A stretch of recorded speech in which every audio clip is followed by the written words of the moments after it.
There are people you walk past every day without seeing them. The man who refills the printer. The woman who checks you in at the front desk. The guy who quietly enters numbers into a spreadsheet at 2 in the morning, long after everyone else has gone home. We build entire cities on the backs of people we never quite learn to notice, and most of the time, that's simply how the world keeps turning. Nobody sets out to overlook anyone. It just happens quietly 1,000 times a day in offices and hallways and elevators until overlooking someone becomes its own kind of habit. David Jenkins was one of those people. For 6 weeks, he was invisible, a name on a temp badge, a line item in a cost-cutting report. The man they let go because, on paper, he cost too much for a job that didn't need him anymore. On paper, David Jenkins was a redundancy, an inefficiency to be trimmed, a number that no longer justified itself against a spreadsheet built by people who had never once sat across from him, never once seen the particular way he double-checked his work before anyone asked him to. But paper doesn't tell the whole story. Paper never does. What you're about to see is what happened when the company that fired David Jenkins found out, with less than 24 hours to spare, that he was the only person left who could save them from the biggest financial disaster in the firm's history. It is a story about being underestimated and about what happens when the world runs out of time to keep underestimating you. This is his story, and it starts, like most of the best ones do, with a Tuesday that should have been ordinary. It starts, as so many of the most important turning points in a life do, without any warning at all. No music swelling, no sense of significance, just an alarm clock, a lunch to pack, and a day that looked, from the outside, exactly like every day before it. Before we dive deeper, let us know in the comments where you're watching from. We'd love to hear from you. And don't forget to hit that subscribe button so you never miss any of our upcoming videos. David Jenkins had a system. Every morning, before the sun fully committed to rising, he was already awake, coffee brewing, lunch being packed, a mental checklist running behind tired eyes. It wasn't a system he'd designed on purpose, not really. It was the kind of system that builds itself, quietly, out of necessity, the way a river carves a path simply by moving in the same direction every single day. Peanut butter, no jelly. Maya didn't like jelly anymore, not since March, and David had learned better than to argue with an 8-year-old's convictions. He'd learned, in fact, that most of parenting alone was simply this: small adjustments, made without complaint, absorbed so completely into daily life that they stopped feeling like sacrifices at all. 3 years ago, David's wife passed away after a long illness. Since then, it had been just the two of them, David and Maya, building a life out of routines, small jokes, and the kind of quiet resilience that doesn't make headlines but holds a family together anyway. Grief, David had discovered, doesn't announce itself the way people expect. It doesn't arrive as a single dramatic wave. It settles instead into the ordinary architecture of a life, into an extra place, setting no longer needed at the table, into a bedtime story read by only one voice instead of two, into the particular ache of watching your daughter grow up 1 year further away from the mother she barely remembers. He worked in the accounting division of Halloway Reed, a mid-sized financial advisory firm downtown. He'd been a licensed CPA once, the kind of career track that came with a corner cubicle and a title that meant something. But after Maya was born, and especially after his wife got sick, David had made a choice most people never have to make. He stepped down, took a lower position with predictable hours, no travel, no late nights, chasing deadlines that would keep him from bath time and bedtime stories. He became, on paper, just a senior data analyst. Overqualified, underpaid, and, as far as most of his coworkers knew, unremarkable. Nobody at Halloway Reed knew what he'd given up to sit at that particular desk. Nobody asked. It simply wasn't the kind of thing that came up in an office where people measured each other by titles and not by the quiet, invisible math of a life rearranged around love. He never once regretted it. Whatever David Jenkins had lost in career trajectory, he had gained back tenfold in the ordinary, unremarkable hours of childhood he got to actually witness. The school plays, the skin knees, the bedtime stories read twice because the first reading hadn't been quite silly enough. He understood, in a way few people are forced to understand so young, that a life measured only in titles and promotions is a life measured incompletely. David didn't know it yet, but that meeting would change everything. Not because of what would be lost, but because of what it would eventually reveal. Some mornings arrive looking exactly like every morning before them, and it is only much later, looking backward, that we understand which ordinary Tuesday was actually the hinge an entire story turned on. In other words, David was too experienced, too qualified, and too expensive for a job he'd deliberately taken because it was supposed to be simple. The irony wasn't lost on him. He traded ambition for stability, and now stability was the very thing being taken away. There's a particular cruelty in being punished for the very choice that once looked to everyone around you like selflessness. David had given up a career for his daughter, and now that same career, the one he'd set aside, was being used as the justification for letting him go, because a person with his experience simply cost too much to keep in a role built for someone with less. David didn't argue. He learned a long time ago that dignity mattered more than being right in a room that had already made up its mind. He shook Ms. Patel's hand, collected a small cardboard box of desk items that fit disturbingly easily into one arm, and walked out of Halloway Reed without a scene. 6 years reduced to the contents of one cardboard box, a coffee mug, a framed photo of Maya at 4 years old missing her front teeth, a small stress ball shaped like a globe that someone had handed out at a company retreat he barely remembered attending. But in the elevator alone, the weight of it finally landed. He had $1,100 in checking.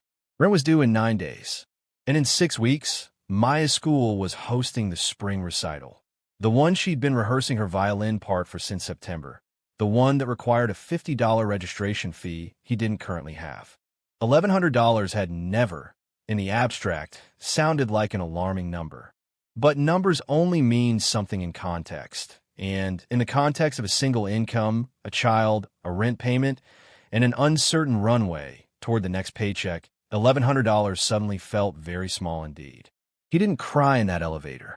David Jenkins wasn't a man who cried where anyone, even an empty elevator, might see him. But something in his chest went very still and very heavy and stayed that way for the rest of the day. Grief and fear, it turns out, occupy remarkably similar real estate in the human body. Both settle in the chest. Both make it hard to breathe deeply. David had learned to carry both quietly, and that day he simply added one more weight to a collection he'd already grown practiced at holding. He would go home that evening, as he always did, and make dinner, and ask about Maya's day, and none of it would betray the particular new heaviness he was carrying, because that, too, was simply part of the system he had built for himself, one invisible adjustment at a time. The weeks that followed were a study in quiet desperation. David sent out 43 applications. He heard back from 6. 4 were rejections. 2 never responded at all. 43 is a strange number to sit with. Enough effort to fill entire evenings after Maya went to bed. Enough rejection to test the resolve of even the most determined person. And yet, in a city of this size, in an industry this competitive, still nowhere near enough to guarantee anything at all. He was, according to every hiring algorithm in the city, simultaneously overqualified and out of practice. His CPA license had lapsed years ago during his wife's illness, and reactivating it required fees and continuing education hours he couldn't currently afford. A cruel loop that kept closing in on itself. It is one of the quieter injustices of modern working life that credentials, once earned, can simply expire from neglect, not because the knowledge disappears, but because the paperwork does. David still knew everything he'd ever known about tax code and liability schedules and depreciation formulas. What he no longer had was the $200 renewal fee and the 40 hours of continuing education that stood between that knowledge and a license that would let the world take it seriously again. He never let Maya see the strain, not because he was hiding something shameful, but because he understood something many parents forget in the thick of hardship, that children absorb fear faster than they absorb explanations. So David smiled at dinner. He helped with homework. He made the ordinary evenings feel ordinary, even while the extraordinary pressure of providing a loan bore down on him, in every quiet moment she wasn't watching. This, too, is a kind of quiet heroism that rarely gets its own headline. The daily discipline of composing your face in a calm long enough for a child to feel safe, even on the nights when you yourself do not. Of all the doors that could have opened, this was the one that did. The company that let him go, needing him back, not by name, not by face, just as an anonymous set of hands processing numbers in the dark. David didn't hesitate for pride's sake. Pride doesn't pay rent. There's a version of this story where David refuses the position out of principle, where he decides that returning, even anonymously, to the company that discarded him is a step too far. That version might feel more dignified in the retelling. It would also have left him unable to afford groceries by the second week of the following month. There is a quiet arithmetic that single parents learn to perform without ever writing it down. The constant, silent balancing of dignity against necessity, of what a person deserves against what a person can currently afford. David had performed that arithmetic countless times over the years, and he performed it again now, standing in the staffing agency office, deciding within seconds that whatever bruise his ego might take from returning to Halloway and Reed as a contractor was a bruise he could absorb far more easily than a missed rent payment. Some decisions look complicated from the outside and feel, from the inside, almost obvious. He had no idea that within those very files, the ones he'd be quietly re-entering night after night, unnoticed, set the seed of a catastrophe that would soon threaten to unravel the entire firm.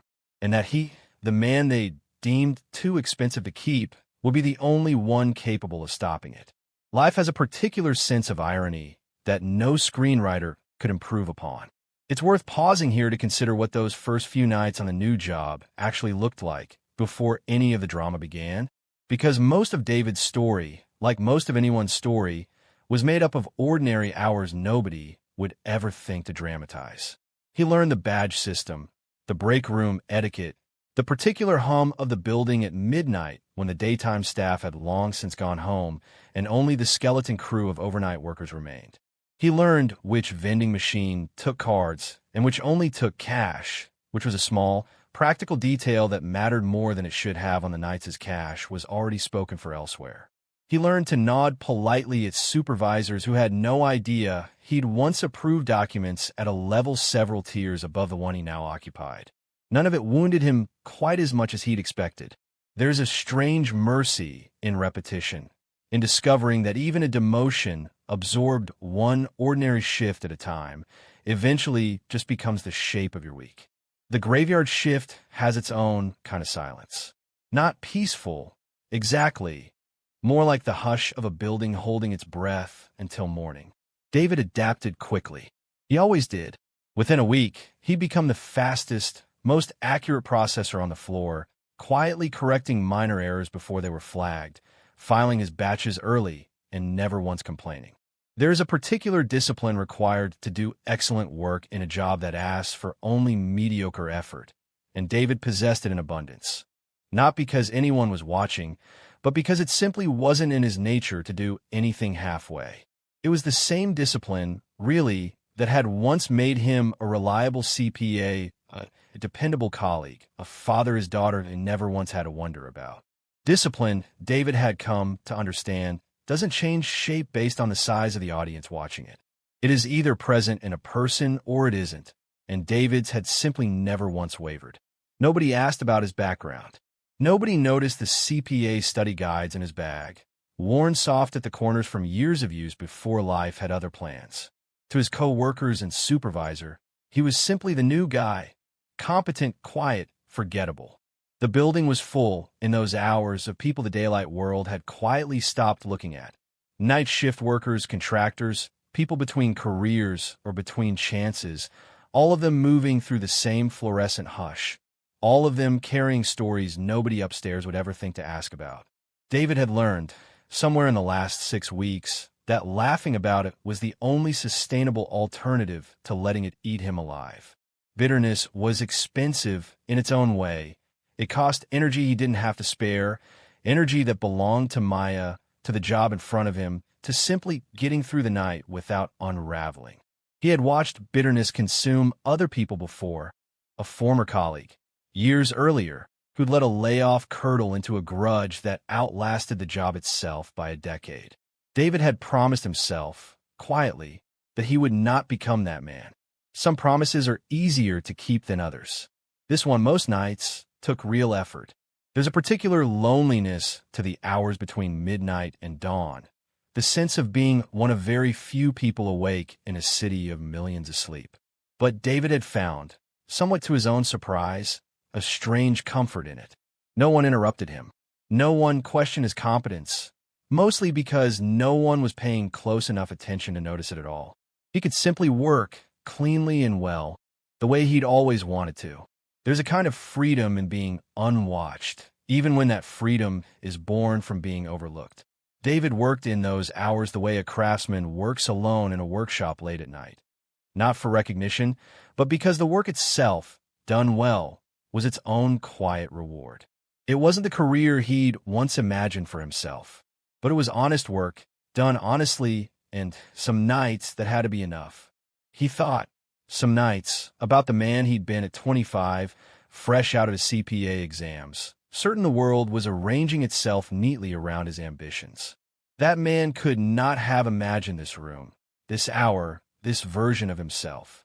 And yet, strangely, David didn't resent the distance between who he'd expected to become and who he actually was. He had Maya. Everything else, on the hardest nights, felt negotiable by comparison. $50, a number that would have meant nothing to him 6 weeks earlier, now sat on his chest like a stone. Rent had just cleared, barely, and there wasn't $50 of give left anywhere in the month. It is a peculiar kind of arithmetic that poverty teaches a person.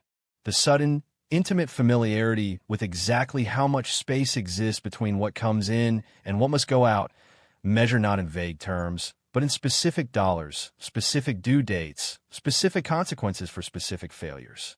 He meant it as reassurance. But driving home, the weight of that small promise sat heavier than it should have. David Jenkins had never once, in 8 years of fatherhood, told Maya he couldn't provide something she needed. He wasn't about to start now, even if he didn't yet know how he'd make it true. A promise made to a child, David believed, was not something to be revised later for convenience. It was a debt, and he intended to pay it, whatever the actual math required. It would mean a leaner week of meals. It always did, lately, but some costs, David had decided, weren't up for negotiation. He had grown, without quite meaning to, into the kind of man who quietly absorbed every hardship himself so that his daughter would never have to feel the shape of it. It was nearly 2 a.m. when David noticed it. A small inconsistency in a liability projection tied to the Whitfield-Corgan merger, the biggest deal Halloway and Reed had on the books that quarter. A rounding discrepancy in one column that, on its own, meant nothing. But David's mind didn't work in isolated columns. It worked in systems.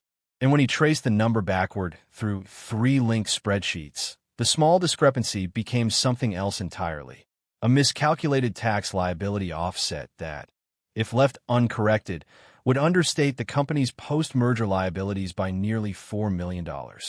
He pulled up the original tax code amendment from March, the one that had changed how post-merger depreciation offsets needed to be calculated.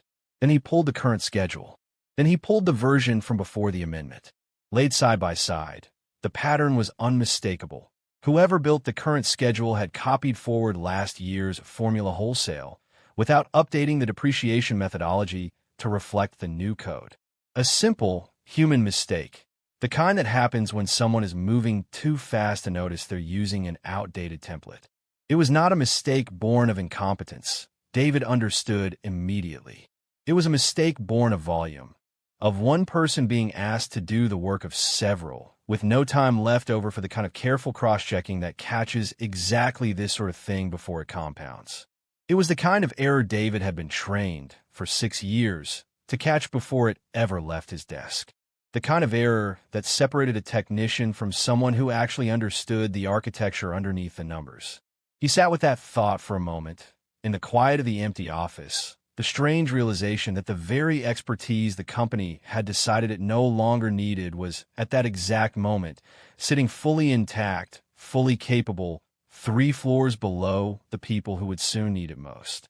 This was the kind of error that wouldn't just cause a headache.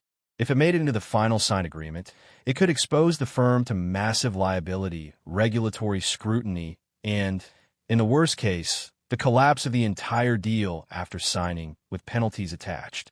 This wasn't an abstract accounting footnote.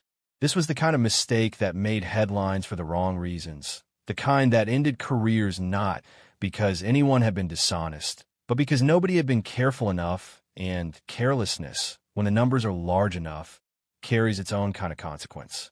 David wasn't supposed to flag anything. His job was data entry, not analysis. But 6 years of training doesn't just switch off because a badge says temp.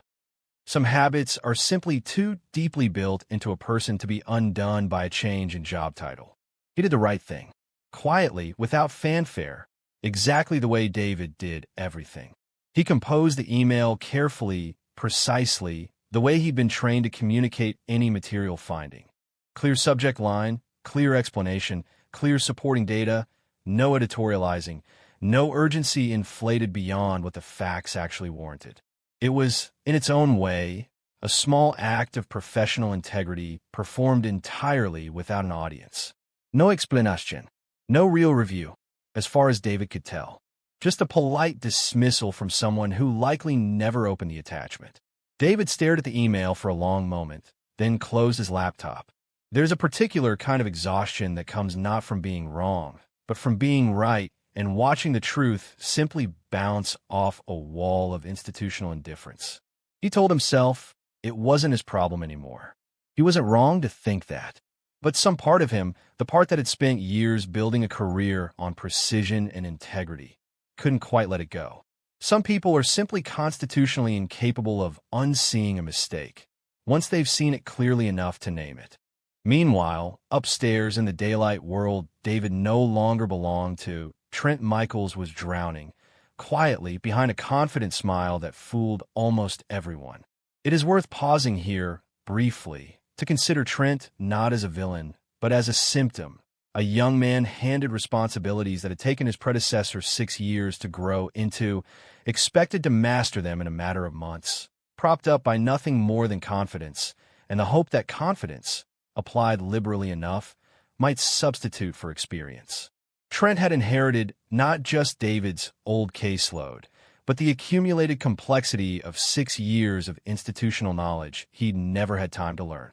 He was talented, in his way, good with people, good with presentations, good at sounding certain in rooms full of uncertainty. But the Whitfield-Corrigan merger required something Trent didn't have: the patience to trace a $4 million error back through 3 years of interlinked spreadsheets at 2 in the morning.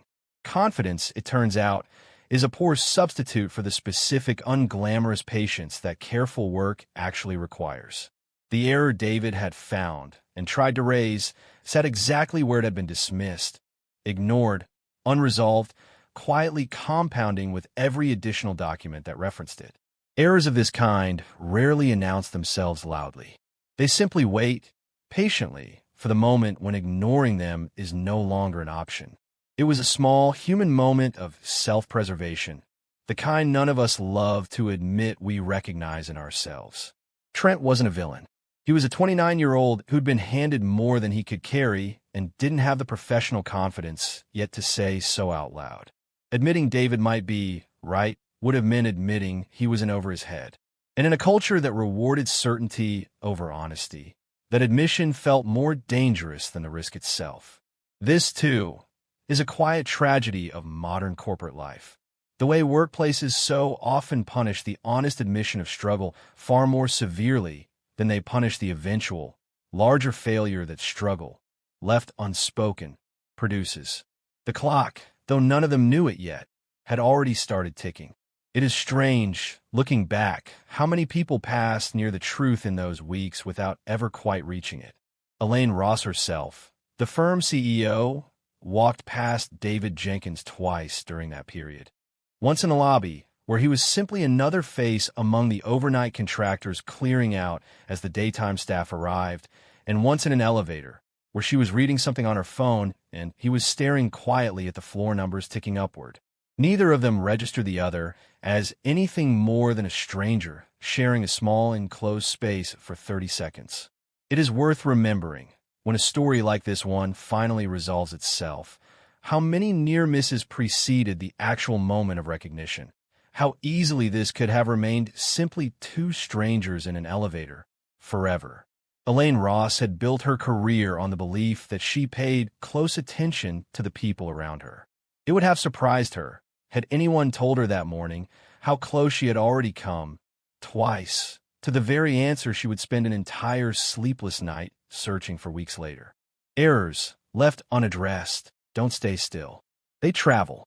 They embed themselves into the next document, and the next, until they're no longer a rounding mistake in one spreadsheet, but a structural flaw in the entire deal.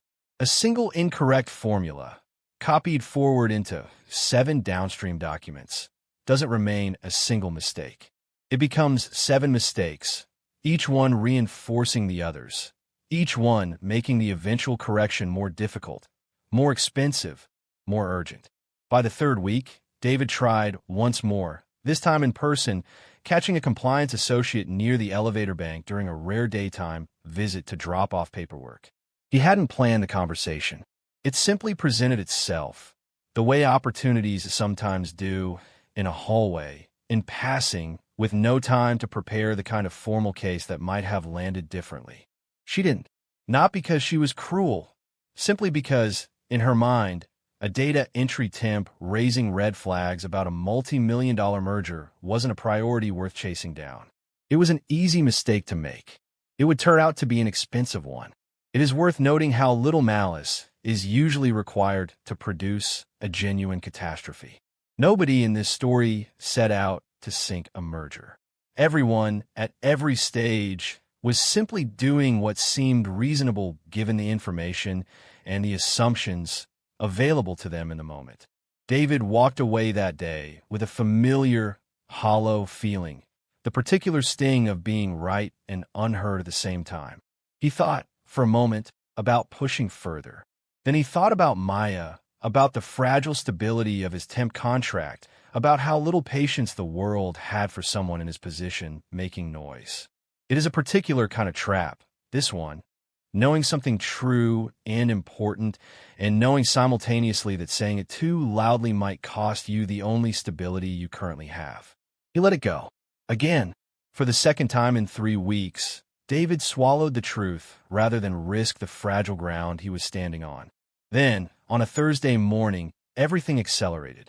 Whitfield Corrigan's legal team pushed up the signing date, a full 2 weeks ahead of schedule, driven by pressure from their own board. Would have been a comfortable 6-week runway collapsed into 48 hours. Deadlines in corporate life rarely arrive on the timeline anyone actually planned for. They arrive when someone else's pressure demands they arrive, indifferent to how prepared anyone underneath that pressure actually is. Nobody in that room knew that somewhere in the foundation of those numbers sat a quiet, compounding $4 million mistake, flagged once, twice, and dismissed both times by people too busy, too senior, or too certain to look closely enough. The truth had been available for 3 weeks. It simply hadn't been valuable enough, in anyone's estimation, to interrupt their day for. That night, lying awake, David thought about the email he'd sent weeks earlier, about the dismissal in the elevator, about how easy it would be to simply let Halloway and Reed's problems remain Halloway and Reed's problems. There is a certain seductive logic to giving up on people who have already given up on you. It asks nothing further of you. It costs nothing. It simply requires you to stop caring about an outcome that, by every reasonable measure, is no longer your responsibility. He decided, somewhere in the dark, that he was done trying to fix a company that had already discarded him. It felt in that moment like the reasonable conclusion. It felt in that moment like self-respect. David told himself he'd made his peace with it. He almost believed it, too, right up until the moment, hours later, that his phone rang with a number he didn't recognize, and the peace he'd talk himself into turned out to be a good deal more fragile than he'd hoped. Peace made under pressure, it turns out, is rarely as sturdy as it feels in the moment you make it. He didn't know yet that the decision wouldn't be entirely up to him. It's tempting, in hindsight, to treat David's resolve to walk away as a moment of weakness. The one point in the story where our hero almost fails to be heroic. But that reading misses something important about what real endurance actually looks like. David hadn't given up because he was tired of doing the right thing. He'd given up because doing the right thing over and over with no acknowledgement and real personal cost is simply not sustainable indefinitely for anyone, however principled. The fact that he reconsidered when the call finally came wasn't a contradiction of his exhaustion.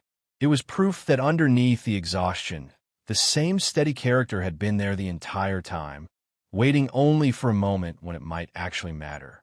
The room descended into the particular chaos of very smart, very senior people realizing, all at once, that they were about to lose something enormous, and none of them yet understood exactly why. There's a specific texture to that kind of panic, the sound of a dozen conversations overlapping, the particular silence that falls over a room the moment someone says a number large enough to change everyone's night. Sometimes the truth doesn't arrive with fanfare. Sometimes it's just sitting there, in an ignored email, in the words of someone the room had already decided didn't matter. It took a search, a scramble, an entire evening of increasingly desperate digging before anyone thought to look in the one place the answer had been sitting patiently the entire time. For a moment, David said nothing. Every instinct built over the last 6 weeks told him to say no, to let them sit in the mess they'd created by not listening the first time or the second. He remembered the elevator, the cardboard box, the dismissive email that had cost him nothing to send and cost him everything to receive. 6 weeks of accumulated grievance does not simply dissolve because someone finally calls at the right moment. It has to be set down deliberately by the person carrying it. David Jenkins had every reason to say no. Pride would have justified it. 6 weeks of being overlooked would have justified it. But David had never been a man who let other people's failures become his excuse to fail someone else. This, in the end, is the quiet center of who David was, not a man without grievance, but a man who refused to let his grievance make decisions on his behalf. There's a particular kind of quiet that surrounds a man walking back into a room that once told him he wasn't needed. David felt it in the elevator, the same elevator, riding up instead of down this time. 6 weeks earlier, that elevator had carried him downward, carrying a cardboard box and a particular weight of dismissal. Now it carried him upward, carrying nothing but a worn folder and the quiet certainty of a man who knew exactly what he was walking into. This was the moment the whole story had been building toward. Not a dramatic confrontation, not raised voices, but the simple, undeniable weight of competence meeting a room full of panic. David wasn't trying to win anything. He was just telling the truth, the same way he always had, whether or not anyone was listening.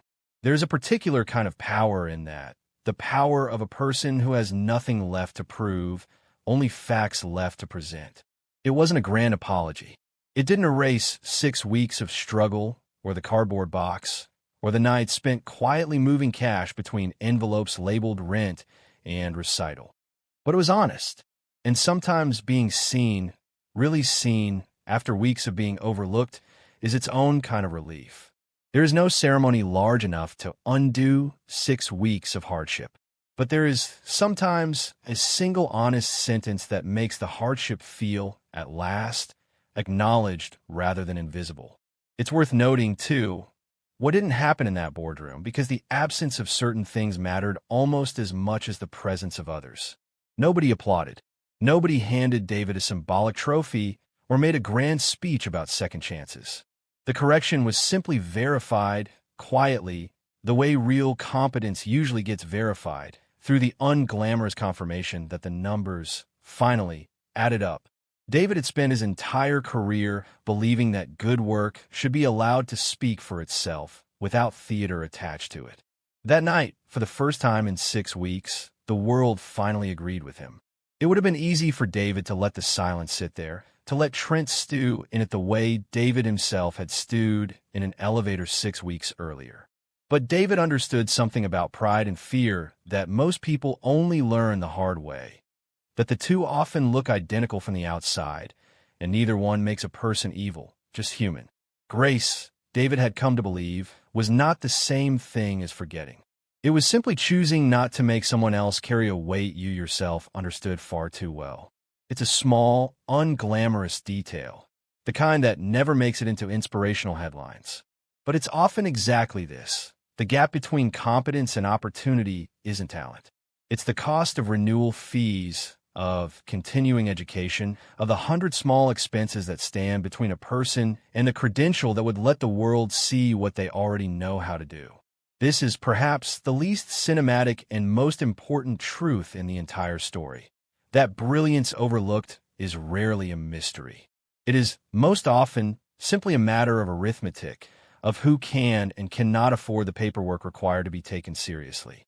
It would have been easy for this story to end in a villain's downfall. Trent fired, humiliated, the satisfying justice of comeuppance.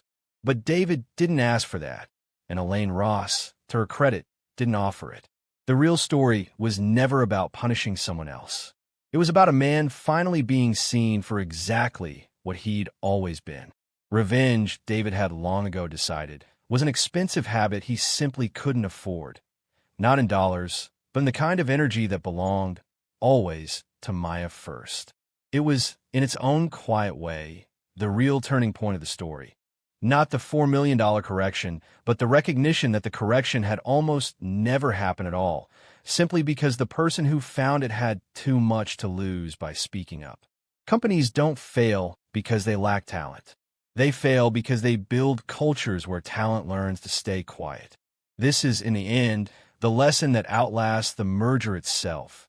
A lesson about what happens to organizations that make honesty expensive for the people with the least power to spend it. It's a lesson that extends well beyond the walls of Halloway and Reed, if we're being honest about it. Almost every organization, at some scale, contains its own version of David Jenkins. Someone doing careful, correct work in a position beneath their actual capability. Someone who has already tried, once or twice, to raise a concern that was quietly waved away. Someone who has since concluded, reasonably, that raising it a third time simply isn't worth the risk. Most of those stories never get their boardroom moment. Most of those quiet corrections simply never happen, and the organizations carrying those unaddressed errors go on, for years sometimes, blissfully unaware of how close they came, or how many times, to a version of this exact night. He didn't feel triumphant, exactly. Vindicated, maybe in a quiet way that didn't need an audience. Mostly he just felt tired. The good kind of tired, the kind that comes after finally putting down something heavy you'd been carrying alone for a long time. There's a particular exhaustion that follows relief, one that David hadn't fully anticipated. The body finally allowed to rest after weeks of carrying tension it had almost forgotten it was carrying. He didn't tell Maya about the boardroom, or the offer, or the number of zeros that had briefly hung in the balance overnight. Some things, David believed, belonged only to the adult parts of a life. Not because they needed to be hidden, but because they didn't need to be carried by an 8-year-old who had already carried enough. Maya had spent 6 weeks absorbing her father's quiet stress without ever being told its source. David saw no reason to burden her, retroactively, with its resolution either. Some victories are meant to be felt, not explained. She played her piece, imperfect in the way all 8-year-olds' recitals are imperfect, and utterly perfect in every way that actually mattered. David didn't watch through a phone screen. He didn't check his email once. He just watched his daughter, present in the one place he'd promised himself he'd always show up for, no matter what else was happening in the parts of his life she didn't need to see. For 6 weeks, David had shown up to every recital rehearsal, every homework session, every ordinary evening, even while everything beneath the surface of his life was unraveling. This night was simply the culmination of a promise he'd already been quietly keeping all along. He hadn't yet said yes to Elaine Ross's offer. He hadn't yet renewed his license, or moved back into an office with his name on the door. But in that auditorium, holding his daughter after she'd played the fast part in the middle without missing a note, David Jenkins already knew what security actually felt like. It had never been about the title. It had always been about this. Every parent who has ever worked a job they didn't love, for reasons a child could never fully understand, knows exactly the feeling David had in that auditorium. The quiet certainty that whatever else had been lost or gained, this at least had been protected the entire time. David accepted the offer. Not immediately.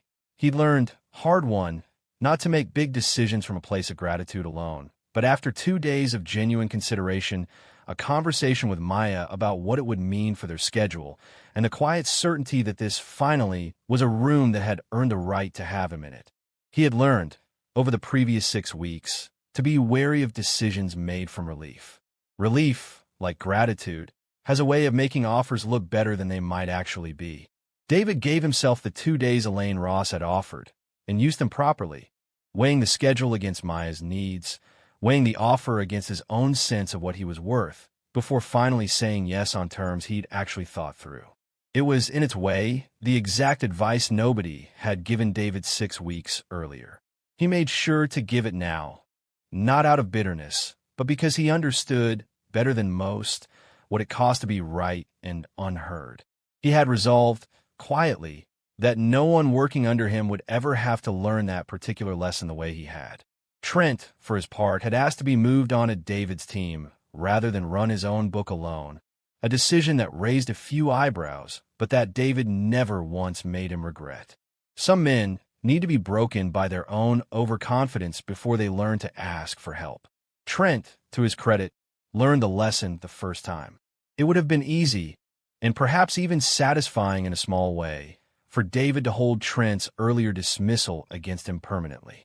He chose, instead, to treat the incident as exactly what it was, a costly mistake made by someone still learning, not a permanent verdict on his character. There's a version of this story where David Jenkins stays invisible, where the email gets ignored a 3rd time, and a 4th, and the merger collapses 6 months later under the weight of an error nobody bothered to trace, where a good man, doing quiet, correct work in the dark, simply never gets seen at all. It is worth sitting, for a moment, with how narrow the margin actually was, how easily this story could have ended not in recognition, but in continued obscurity, with David still processing files at $18 an hour a year from now. The merger's collapse blamed on market conditions rather than a formula error nobody had bothered to trace back to its source. Consider how many small decisions, each one reasonable on its own, would have needed to go only slightly differently for that outcome to be the one we were telling tonight. If the compliance officer had opened the attachment, if the associate by the elevator had actually passed the message along, if Whitfield Corrigan's board hadn't pushed the signing date up by 2 weeks, giving the firm a comfortable extra runway in which the error might have surfaced through some other, gentler channel, with time to spare and no midnight phone calls required. Any one of those small adjustments removes the crisis, and without the crisis, there is no boardroom moment, no recognition, no reversal of fortune. Only David Jenkins, still quietly overqualified, still quietly overlooked indefinitely. That version happens more often than any of us would like to admit. Most people who do the work nobody notices never get the boardroom moment. Most quiet competence stays exactly that, quiet. This story is not, in the end, a story about how the system rewards hard work. It is a story about a single, narrow window in which the system, for once, ran out of room to keep ignoring someone it should have listened to much sooner. But every so often, the timing lines up. The crisis arrives at the exact moment someone finally has no choice but to listen. And when that happens, all it takes is one person who did the work right, even when nobody was watching, to change everything. David's diligence in those 6 weeks was never a performance for an eventual audience. He had no way of knowing an audience would ever arrive. He simply did the work correctly because that was the only way he knew how to do it, and it happened, this time, to matter enormously. David Jenkins didn't fix Halloway and Reed's merger because he wanted recognition. He fixed it because it was the right thing to do, the same way packing Maya's lunch every morning was the right thing to do, the The same way answering that midnight phone call instead of letting his pride answer it for him was the right thing to do. Every choice in this story, looked at closely, is really the same choice, made over and over in slightly different circumstances. The choice to do the right thing, even when nobody is keeping score. It is tempting to tell this story as though the merger's near collapse was the central drama. In the version built for a boardroom, perhaps it was. But if you ask David Jenkins himself, years from now, what this particular season of his life was actually about, it is unlikely he would begin with the Whitfield-Corrigan deal at all. He would more likely begin with the recital, with a specific evening in a specific auditorium, watching his daughter play the fast part in the middle without missing a note, having no idea that a boardroom 2 miles away had just spent the previous 8 hours discovering exactly who he was. The corporate crisis was the mechanism. The daughter in the front row, watching her father watch her, was the point. This is, in its way, the quieter argument underneath the whole story, that the measure of a life well lived rarely resembles the measure a company puts on a resume. 6 years of institutional knowledge mattered, in the end, because it happened to intersect with a crisis large enough to force the world to notice it. But the version of David Jenkins that mattered every single day, whether or not any crisis ever arrived, was the version who packed the peanut butter without jelly, who answered the 7 times 8 question without missing a beat, who found $50 somewhere in a month that didn't have $50 to spare. That version of him never needed a boardroom to prove anything. He had already proven it, quietly, every single morning, to an audience of exactly one very determined 8-year-old. Nobody's overlooked forever. Not when the work speaks for itself. It doesn't always speak loudly, and it doesn't always speak in time. But when the moment finally arrives that someone has no choice but to listen, the work that was done quietly, honestly, for no audience at all, is the only thing that can actually answer for itself. Consider, for a moment, everyone else this story touched, briefly, along the way. Jerome, still working the overnight shift, still trading tired jokes with whoever sits nearest him at 3 in the morning, unaware that the quiet man he once worked beside now sits several floors above him with his name on a door. Ms. Patel, who delivered the news of the layoff and likely never thought about David Jenkins again after that meeting ended, unaware of the 6 weeks that followed or the $4 million error her decision indirectly set into motion. The compliance associate by the elevator, who brushed off a warning that would return, weeks later, to occupy an entire sleepless night for people far more senior than either of them. None of them were villains. All of them, in their own small way, were simply doing what the ordinary machinery of a large organization asks of people every single day, moving quickly, trusting the systems above and below them, assuming that someone else was already handling whatever they themselves didn't have time to verify. It is only when you follow one thread all the way through, the way we have here, that you see how many small, reasonable decisions had to align, almost accidentally, to nearly cost an entire company everything. If this story meant something to you, you know exactly how it feels to be the person no one sees, and exactly how much it matters when someone finally does. Subscribe for more stories like David's. And the next time you're tempted to dismiss the quiet person in the room, don't. You never know which quiet person in which room is quietly holding the answer you'll need most on the one night you'll finally have no choice but to ask,